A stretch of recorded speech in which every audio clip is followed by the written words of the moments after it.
All right, guess I'm live. Um, hey everyone. So today was a pretty decent day. It was a day of a lot of tests, right? Uh, I think every day has tests and every day has challenges.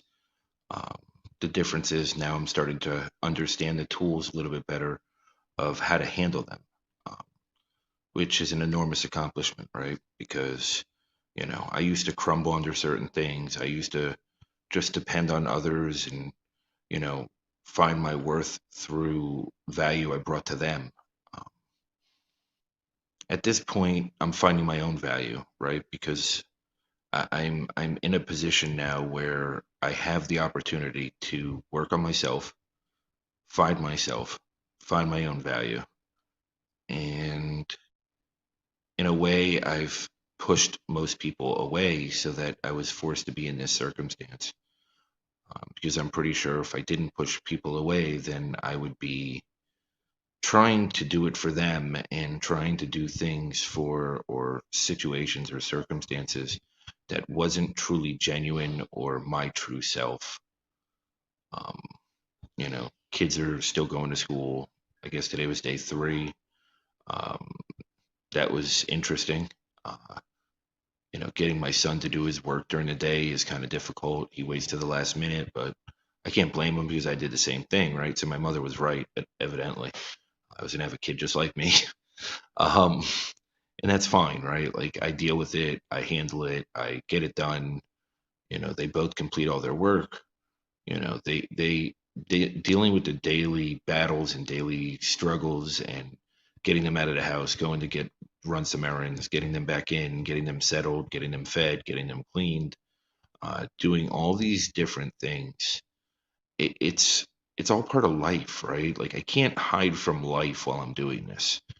So I think part of my journey is figuring it out on my own, doing it for myself.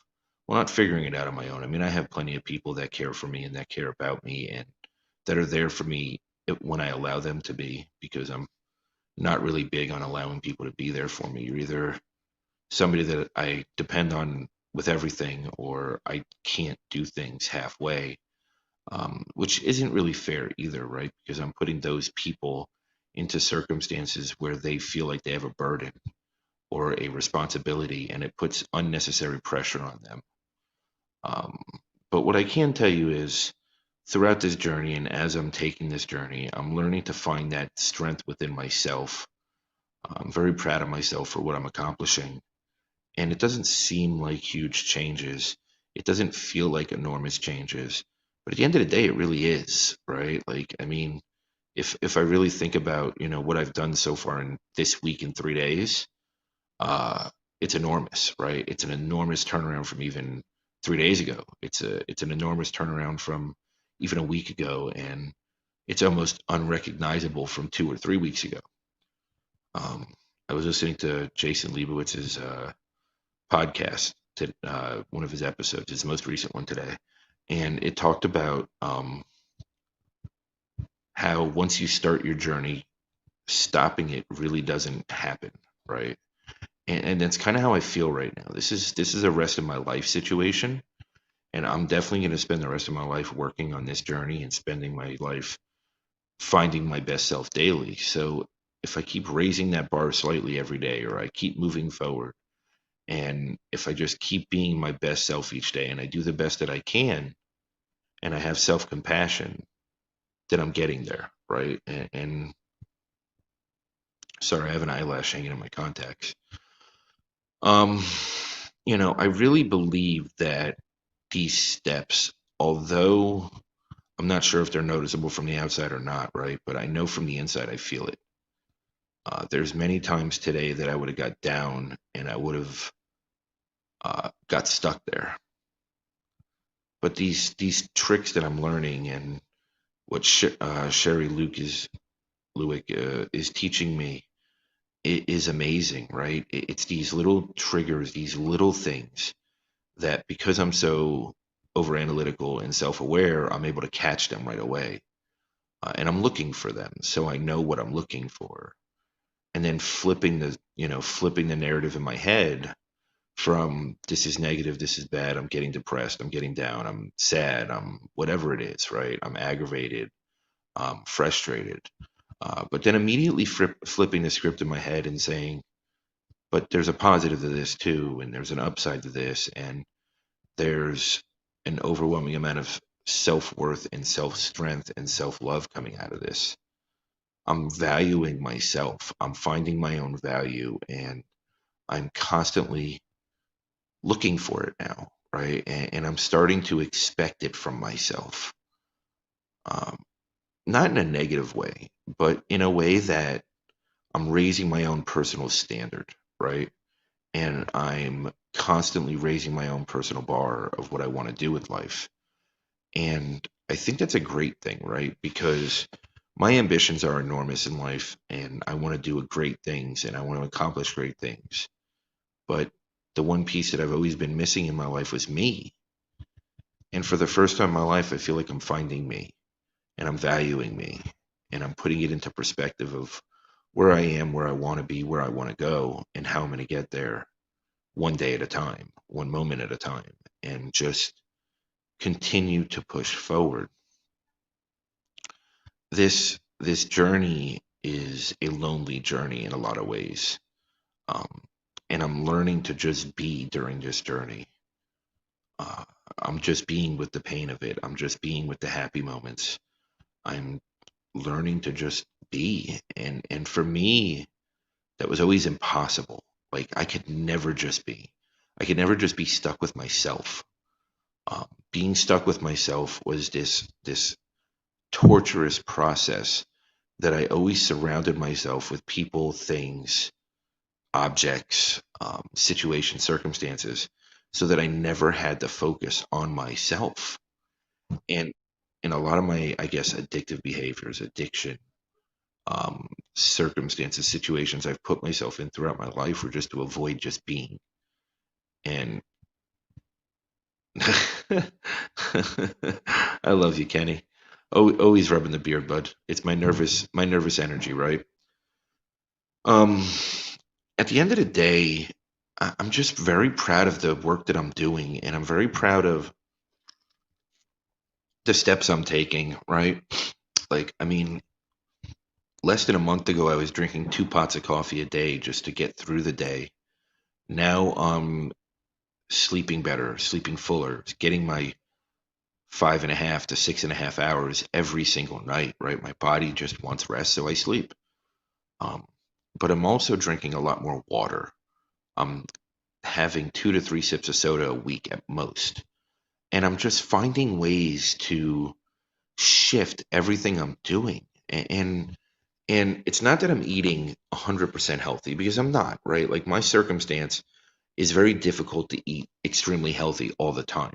I'm chasing 3 kids all day.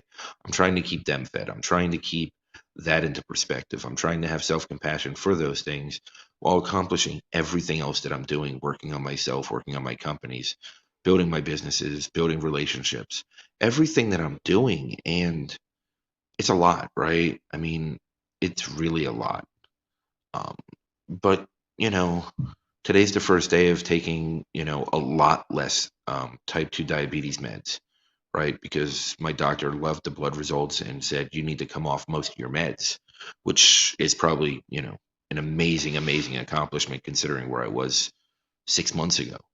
Um, 6 months ago, I was maxing out doses on 2 different sugar meds or 2 different whatever they are meds. Now I'm proud of the fact that I'm eating less, taking care of myself, sleeping better, allowing things to process and not let them overcome me. Um, there you go, Kenny. I forgot to post your comment. Um, you know, it, it's it's this magical feeling. I don't know how to describe it, right?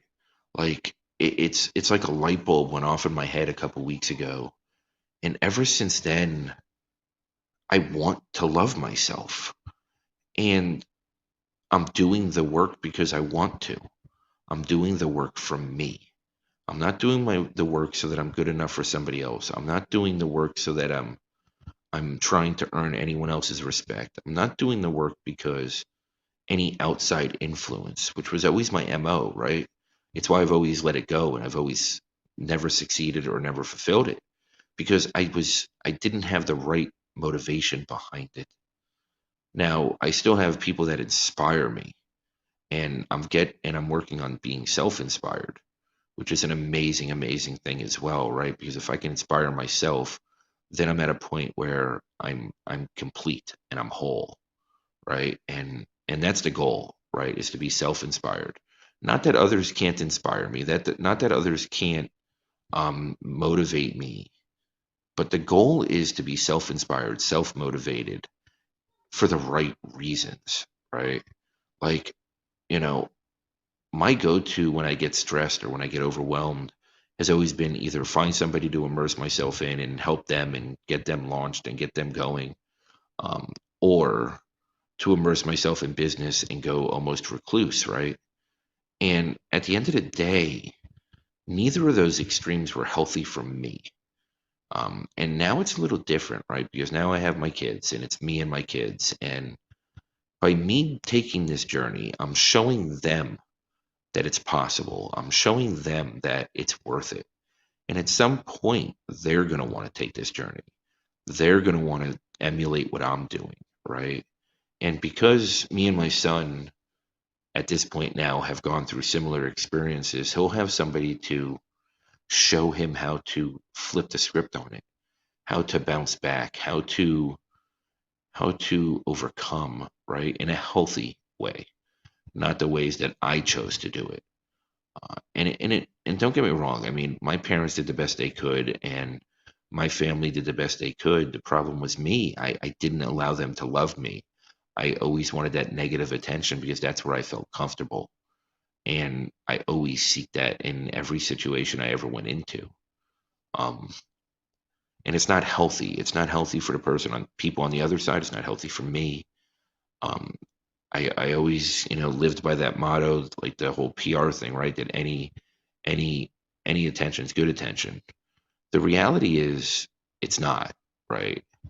Just like any intention is not good intention. It's a matter of reverse engineering it for me because that's how my mind works, right?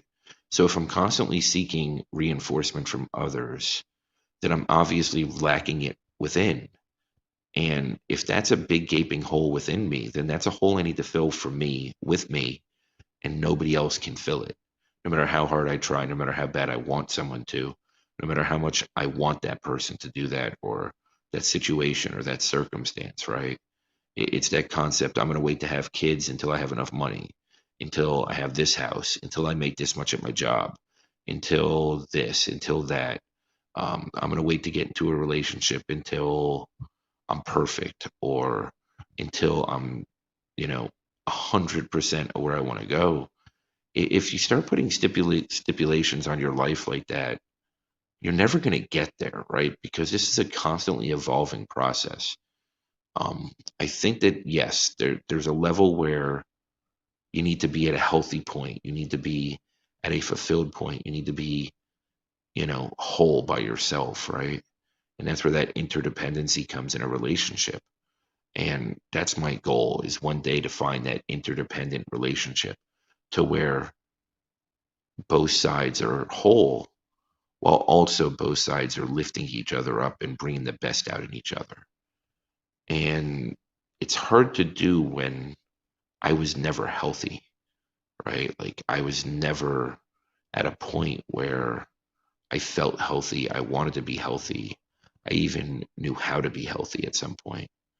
Between all the therapists, between therapy, between psychiatrists, between the two rehabs, between the bad relationships, bad choices, bad decisions, I basically blocked myself out to that. It's not that I didn't have the information at hand, and it's not that I didn't have the opportunity many times.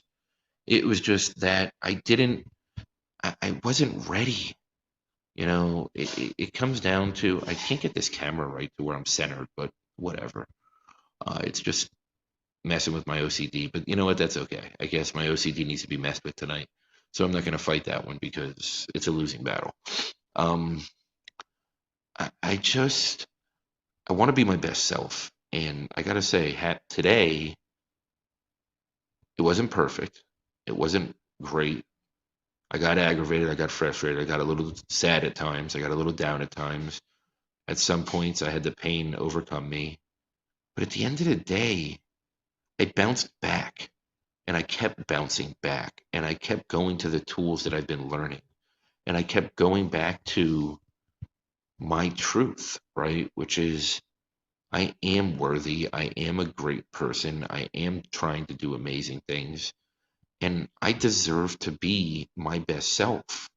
And those around me deserve to have my best self. For me to fulfill that, I have to continue moving forward towards it.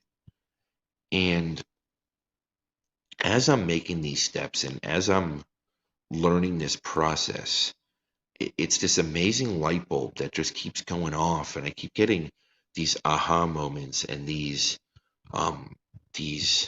interesting perceptions and perspectives on what I've done in the past, what I'm doing now, and where I'm going, right? While also just living in today. It's hard for me not to project into the future because I try to do that a lot, right? And I've always done that. And I've always lived in the past. And I've always lived in the future. And I've always missed today. Being in today is a beautiful thing. I'm still not great at it. I'm still not perfect at it. But I'm a lot more present today than I was a week ago. And I'm a lot more present a week ago than I was a week ago. And I'm definitely more self aware. And I'm definitely seeing my positives more, right? I'm seeing that those positive qualities that I have, while yes, I still, am not fully there yet, and that's okay. And I'm not 100% secure in it yet because I need to prove it to myself first. But every day I get a little bit closer to proving it to myself, right? That's a day closer to proving it to myself. It's a day closer to having enough evidence to where, it's scientific proof, right? Kenny, you would love that one. It's, you know, this isn't an exact science. This is emotions. This is a mind. There's not a single scientist in the world that can break down the mind, right? Like because it's just so detailed and so intricate and you know, yes, Kenny, I've got to stop projecting into the future. I know that. And yes, I need to live for today, the now, and I'm working on those things, right? And it's a process because I've never wanted to live in today. But I've got to say, I think what I've realized these last few days since I'm making bigger and bigger changes and further steps forward and applying these steps that I'm using and these practices and these tools that I'm acquiring is I'm much happier living in today. I'm not always worried about tomorrow. Other than the fact that I'm in Arkansas and there's still going to be a hurricane coming towards me, which is just ironic. It's almost like they followed me from Florida. Um, but either way, it is what it is, and I'll be okay. Oh, I love you, Kenny. I really do, bud. It's it's it's this beautiful, beautiful thing of being present. There was a time today where I felt a little overwhelmed, so I went and laid down, and Sid laid down next to me, and we cuddled for a while, and it was just a moment, right? It was just a moment with me and her while the older two were pretending to work on their Chromebooks, doing their schoolwork. I mean, Michelle woke up first thing in the morning and got hers done right away. Thomas, on the other hand, I tell him he has till 8 o'clock because that's when they go in their room. And before he could use the tablet, he needs to have his work done, so he waits till 7:40 every day. Um, and that's fun. That's his choice, and he'll eventually grow out of it or get out of it because eventually I'm going to pull that time back and pull that time back until he gets into a habit and a routine. Another thing that I learned about today is that what's dangerous is living off triggers, right? So Thomas got a little frustrated today, and because of what he went through, he has certain triggers, and I accidentally triggered him. It wasn't intentional. It wasn't on purpose. And he went into a full meltdown. Um, and when that happened, instead of feeling guilty, instead of feeling bad, instead of, which is what I've been doing this whole time that I've had them, is getting that overwhelming guilt feeling. Oh, it's my fault. I left you guys there. I did this. I did that. Right. But instead, what I did today was I went up and I grabbed him and just held him. And I told him, it's going to be okay. I'm sorry I did that. I didn't mean to trigger you. Right. And it was just a word. It was a single word out of my mouth that just triggered him. And I didn't mean to do it. And I held him and I told him, and I said, Thomas, you need to understand triggers are only triggers because we give them power. And I'm starting to learn that, right? And that's a big one for me too, because as I'm showing him this, another light bulb goes off in my head. And it's like, wow, 2 weeks, 3 weeks ago, I got triggered with something and it led me into this spiral of events. And these triggers are only triggers because we give them power. These thoughts are only consuming because we allow them to be. They're only, you know, we can only believe probably less than half of the thoughts that run through our head. If that's the case, then why am I choosing certain ones to grab onto when there's a 50-50 chance that it's not even worth thinking about? So, these tools that I'm learning and this awareness that I'm grasping and this perspective that I'm starting to understand, um, that taking a moment before I respond, that taking a moment before I put a thought out, right? And I caught myself doing it once or twice. Today I made on Facebook, I made a comment on a post and I went and had to track it down and delete it because it really wasn't how I felt. It was just something that at that moment was like this initial, not negative, but just something that I don't want to feel, right? Like, so I realized at the moment, which is a huge win for me, right? Like normally it would fester, it would bother me, and I'd be like, I'm not going to go do it. And granted, Facebook doesn't make it easy for you to find your own comments, especially if it's not on your own post. So I had to dig and go search for it, and I did the work, and I found it, and I immediately deleted it. But it's growth, right? And it's an evolution, and it's a transformation internally. And I'm proud of myself because I wouldn't have done the work. I wouldn't have went and found it. I would have just let it sit there. I would have taken the negative repercussions of a silly off the wall comment based on an initial response. And it's not worth it. It's not worth it. Yes, I still did the act and I still posted it. But as soon as it was posted, I immediately spent whatever, I don't know how long I looked for it, but it seemed to be a while because I couldn't even find on Facebook where to find my activity, right? It's kind of nuts. Like other platforms seem to be much easier than Facebook. But it's this process, right? And I'm proud of myself. I really am. These steps of flipping the script in my head and taking a negative and putting it into a positive perspective and being able to do these things and having the ability to do it while also at the same time valuing myself enough to put the work in to do it is an enormous accomplishment for me. It's not something that I would normally be able to do. Um, or maybe I was always able to, but I didn't know how. So maybe let me restate that, right? I don't want to put myself down saying that.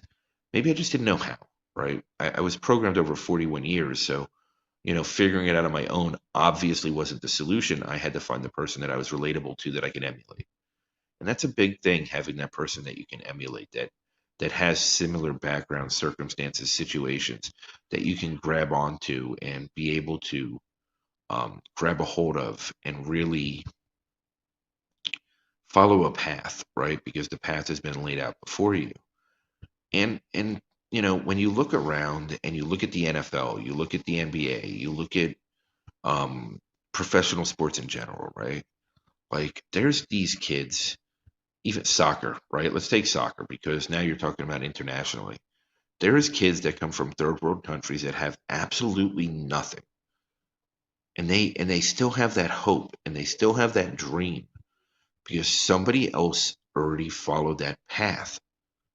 So the key, I really believe that a key to coaching, a key to mentorship, a key to being able to help others is having this way to be able to emulate somebody that you feel you can relate to.